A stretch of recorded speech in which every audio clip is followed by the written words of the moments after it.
the things that will stay the same over 10 years. Hopefully the approach will stay the same. And then the other thing I would advise any entrepreneur or large business or large organization, like a government organization, is you need to identify your big ideas. And there should only be 2 or 3 of them. And then if a senior leader, the main job of a senior leader is to identify 2 or 3 important ideas and then to enforce great execution against those big ideas. And the good news is that the big ideas are usually incredibly easy to identify.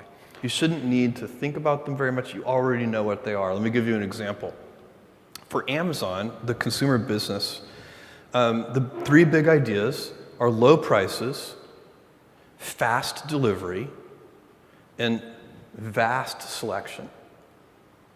You don't need, it's not the kind, the way you know that they're the big ideas is because they're so obvious. The big ideas should be obvious. And by the way, it's very hard to maintain a firm grasp of the obvious at all times. So little things can distract you from the obvious. But you have to back up and say, these are the 3 big ideas. How do we always deliver things a little faster? How do we always reduce our cost structure so that we can have prices that are a little lower? And the good thing about these big ideas is they will be stable in time. So I know for a fact that 10 years from now, customers are still going to like low prices. No matter what happens with technology and everything else, no matter what happens, people are going to like faster delivery. It is impossible for me to imagine a scenario where 10 years from now, a customer comes to me and says, Jeff, I love Amazon. I just wish you delivered a little more slowly. This is so inconceivable that you can have great conviction as a leader to continue to put energy into driving speed of delivery.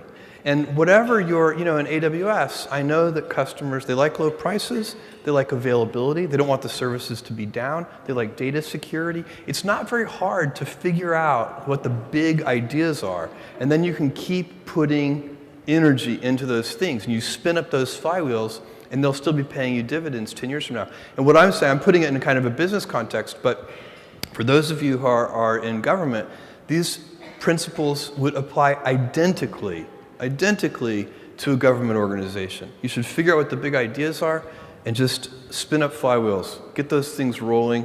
Make sure that you've picked things that will still be true 10 years from now, 20 years from now.